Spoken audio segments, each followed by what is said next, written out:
Informasi tindak kriminal lainnya, Saudara. Teka-teki pembunuhan perempuan muda yang jenazahnya terbungkus terpal dan kardus di kawasan Cakung, Jakarta Timur terkuak. Polisi menangkap pelaku yang ternyata kekasih korban di rumah indekosnya di Pondokopi, Jakarta Timur. Pelaku ditangkap polisi di tempat persembunyiannya di kawasan Pondokopi, Jakarta Timur, Rabu lalu. Pelaku mengaku gelap mata saat mengetahui perempuan 18 tahun itu tengah berbadan dua. Padahal pelaku akan menikah dengan perempuan lain di kampung halamannya di Pemalang dalam waktu dekat. Polda Metro Jaya tengah mendalami tentang adanya kemungkinan tersangka lain dalam kasus ini.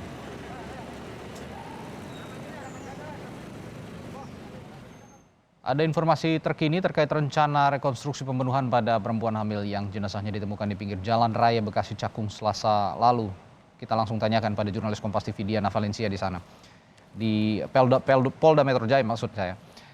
Diana, kapan rekonstruksi akan dilakukan dan bagaimana dengan telusuran polisi yang kemungkinan ada pelaku lain dalam pembunuhan ini?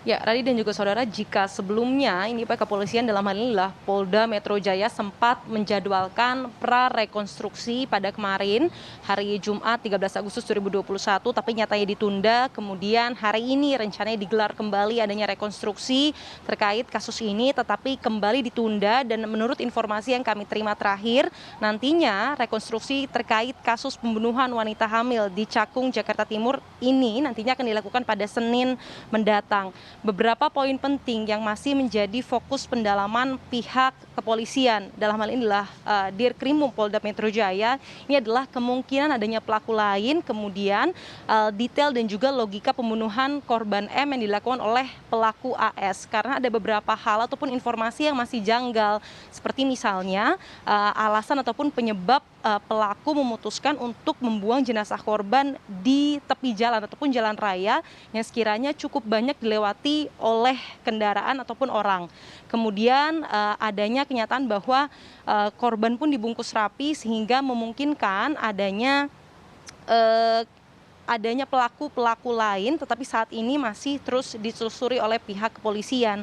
Kemudian yang kedua, ini ada jarak yang cukup jauh, yakni sekitar 8 km antara lokasi pembunuhan dan juga lokasi jenazah ditemukan, sehingga memang masih ditelusuri kembali siapa-siapa saja pihak yang terlibat, apakah AS berlaku sendiri ataupun ada bantuan dari pihak-pihak lainnya. Sejauh ini, fakta di kasus ini setidaknya sudah diketahui motif pembunuhan, tadi juga sudah sempat Anda singgung, yakni pelaku AS ini gelap mata karena mengetahui korban M ini tengah hamil begitu, karena memang AS dan juga M ini diketahui sering tinggal ataupun berada dalam satu pergaulan yang sama. Kemudian pelaku M ini tahu hamil, korban ini tengah hamil, tapi memang kondisinya si pelaku ini ingin menikah dengan perempuan lain begitu.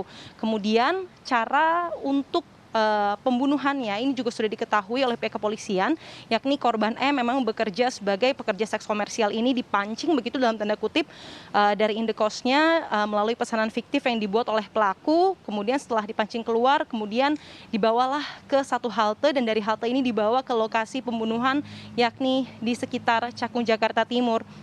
Dugaan penyebab kematian sementara pun adanya bekas luka ataupun bekas cekikan di sekitar leher korban dan juga pukulan di bagian perut. Tersangka AS ini sudah ditangkap pada tanggal 10 Agustus lalu di Pondokopi, Jakarta Timur, dan memang kronologisnya dan masih cukup banyak sebenarnya fakta-fakta yang masih didalami oleh pihak kepolisian sehingga memang rekonstruksi ditunda menjadi hari Senin. Radi. Kasus ini harus menjadi perhatian serius mengingat jasad korban dibunuh dan dibuang di jalanan pada beberapa waktu lalu. Lalu jam berapa sebenarnya pelaku ini menjebak korban hingga kemudian korban meregang nyawa? Apakah saat kejadian pembunuhan di sekitar lokasi memang sepi dari aktivitas warga?